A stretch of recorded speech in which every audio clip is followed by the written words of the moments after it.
Bueno, muy bien, y cerramos con broche de oro este espacio de conversatorios con una mujer que desde muy joven ha conseguido reconocimientos por su disciplina e inteligencia.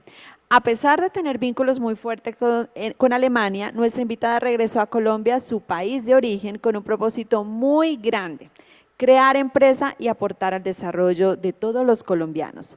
Hoy en Eureka le damos la bienvenida a Lilian Zimbakeva, emprendedora en Davor y ángel inversionista. Los invito a conocer un poco más sobre ella.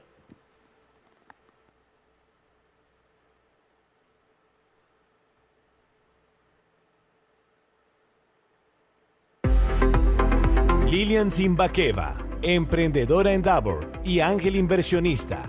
Lilian Zimbakeva es ingeniera de sistemas especializada en administración de la Universidad de Konstanz, Alemania. Máster en Business Administration de la Universidad de los Andes en Bogotá, 1996. Realizó una especialización en mercadeo de la Universidad en Berkeley en el programa de extensión en Bogotá. En Columbia Business School de New York hizo en el 2015 el programa ECLA, Entrepreneurship and Competitiveness in Latin America, y en 2019 realizó la experiencia para empresarios Finding My Virginity con Richard Branson en la isla Netcar. Actualmente se desempeña como inversionista desde su empresa Hemsley. Fundó en 1996 Lee Sim, empresa con la que ha desarrollado la mayoría de los proyectos. Es activa en foros que apoyan a las mujeres y niñas a fomentar el emprendimiento. Ha desarrollado proyectos de scoring, consultoría y capacitación en Inglaterra, Alemania, Austria, Suiza, Colombia, México, Nicaragua, Ecuador, Perú, Bolivia, Egipto, entre otros. Conferencias en México, Centroamérica, Colombia, Ecuador, Brasil, China, Países Bajos, entre otros. Inicialmente trabajó para la empresa de Credit Scoring y productos asociados en Europa, Experian, con sede principal en Inglaterra.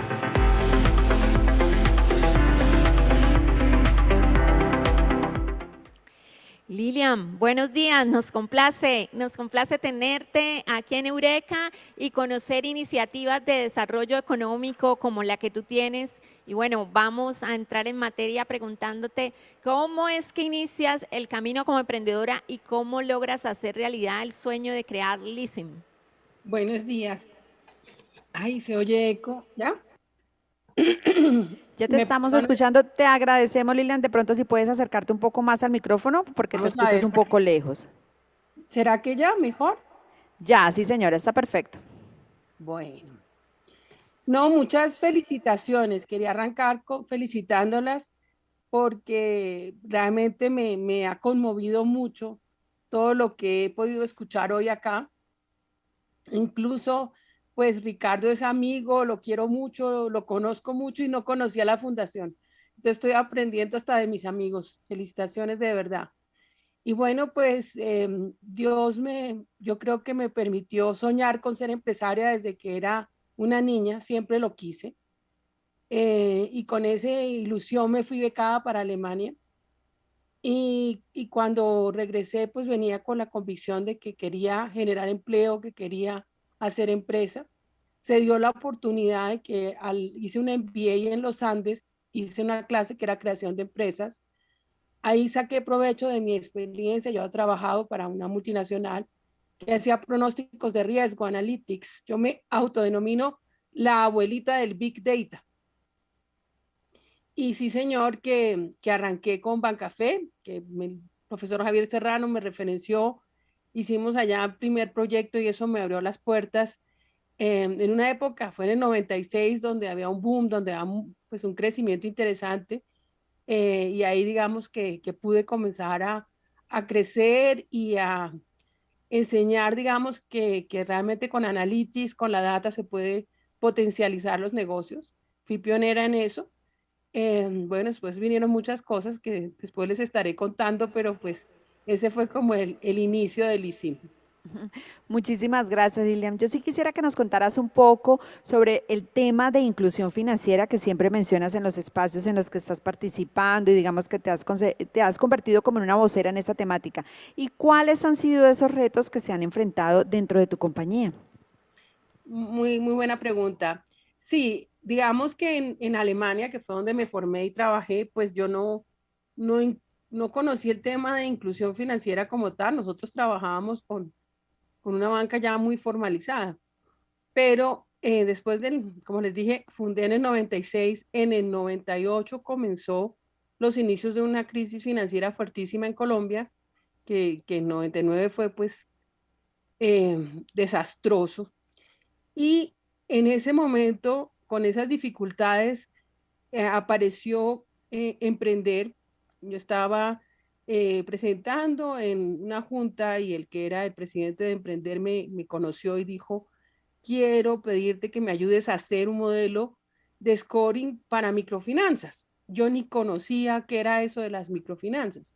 Él me explicó, y yo incluso hasta le pregunté, ¿y esas personas sí pagan?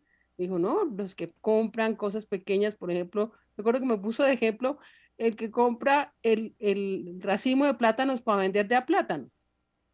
Necesita el capital de trabajo inicial y la rentabilidad es toda porque pues vende al doble del plátano de lo que lo compra, pero le toca pagar unos intereses mortales porque normalmente pues los fuentes no son formales. Entonces poder darle un crédito más asequible, más formal, ayuda a montones, pero el reto en esos bajos montos son los costos, porque pues por más que hayan altos intereses, si el monto es muy pequeño, pues no renta el trabajo que hay que hacer.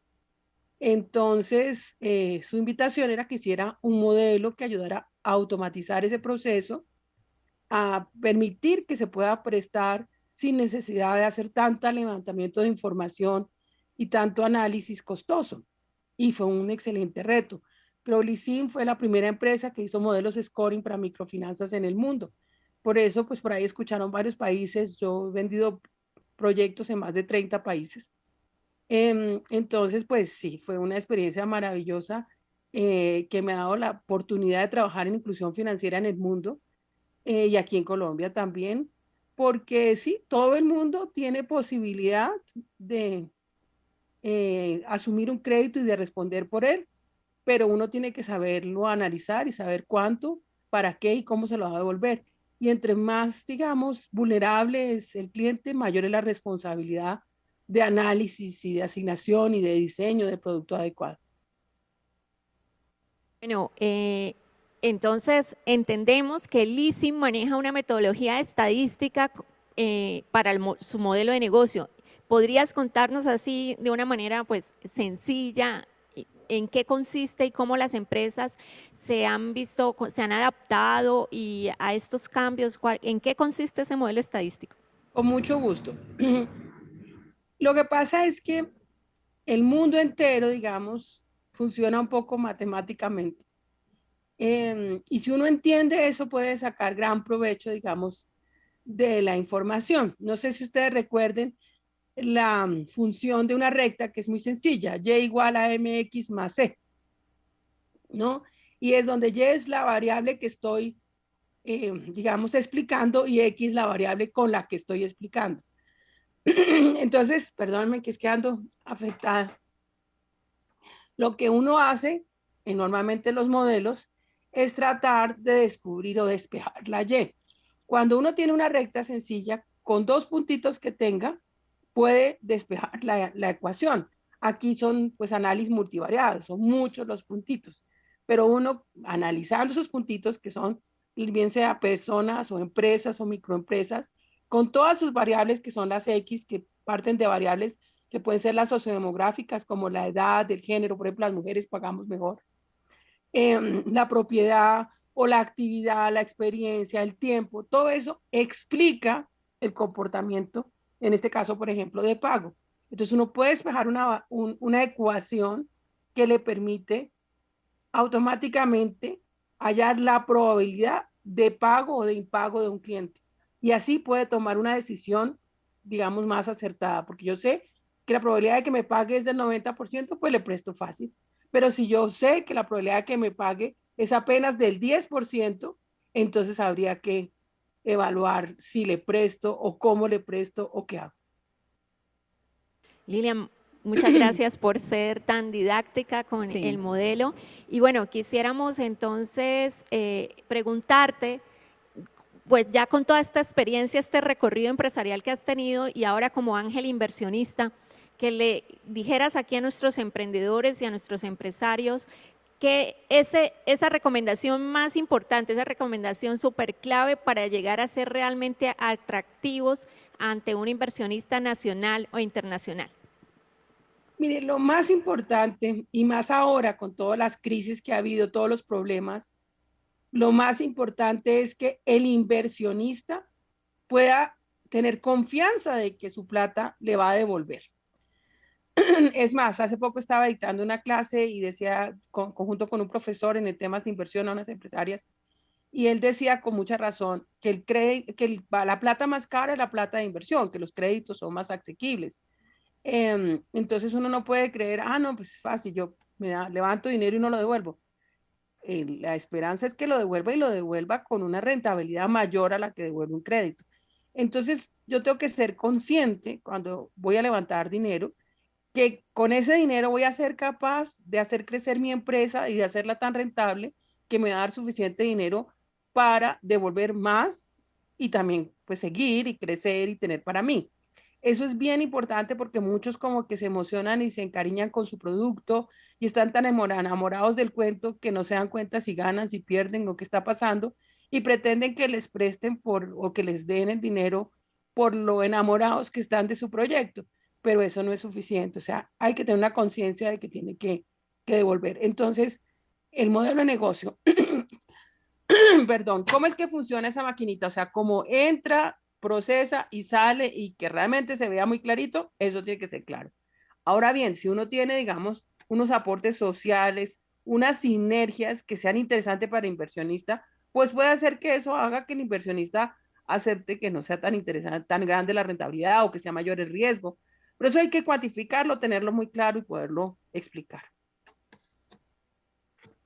Muchísimas gracias, Lilian. Y para concluir con este espacio de conversatorio, sabemos que ser empresario es un negocio de riesgo y sin riesgo definitivamente no hay ganancia. Por eso se considera que la parte financiera, numérica y estratégica de la que ya nos estabas hablando en las organizaciones es muy importante. Frente a eso, Lilian, ¿cuál es el mensaje que hoy podrías compartir con todos nuestros emprendedores sobre la construcción de valor para la sostenibilidad de las empresas? Digamos que es muy importante tener claro el flujo de caja. O sea, yo aprendí en el MBA eso, me acuerdo que Gladys Carrillo, que en paz descanse, nos lo explicaba muy bien. Si las empresas se mueren por falta de efectivo, entonces sí es importante tener muy claro cómo es ese flujo de dinero y la proyección de ese flujo de dinero. Entonces, pues mi recomendación principal es que tengamos la tarea de tenerlo bien documentado, bien organizado, bien proyectado y hacerle seguimiento, porque no siempre funciona como uno quisiera. Pero sí es fundamental, digamos, tener buenos informes financieros y en especial los de flujos de caja. Bueno, Lilian, muchas gracias. Hemos aprendido que es importante la confiabilidad en las cifras que estamos presentando, que el inversor se sienta seguro, confiado de que lo que le estamos mostrando es una proyección seria y ajustada a las condiciones reales de mercado. Y bueno, Lilian, si nuestros empresarios y emprendedores quieren saber más de ti, de tu empresa, podrían Ponerse en contacto, recibir más orientación, sí, vale la pena. ¿Cómo pueden saber más de ti o de tu empresa, tus productos, tus orientaciones? ¿Dónde podemos encontrar? Pues bueno, a mí, Lilian Simbakeva, encuentran de todo en la red. Y pues también me pueden, yo contesto por lo general todo lo que me contactan por cualquier ladito. Pero pues lo más directo es mi correo, lilian@hemsley, que es HMSLEY.co. Esa es la mejor manera. Y yo pues con mucho gusto, en la medida, porque les confieso, hice este espacio porque para mí es muy importante, pero este año Dios me dio un reto más grande. Mi hijo, único hijo, que duré 15 años buscándolo, le dio cáncer. Entonces lo estaba acompañando todo el año, así que hice una paréntesis gigante de trabajo para entregarme a él. Y esto estoy hasta ahora como retomando, porque gracias a Dios ya terminamos todas las quimioterapias y gloria a Dios va bastante bien, pero hasta ahora estoy retomando. Entonces, pero con mucho gusto, venga a ver, lo escribo acá, con paciencia, yo con gusto me contacto a ver cómo les puedo ayudar. Gracias, Lilian. Nuestros mejores deseos para tu familia, para una exitosa recuperación. Muchas Y gracias. gracias por sacar ese tiempo entre todos tus compromisos familiares para estar con nosotros.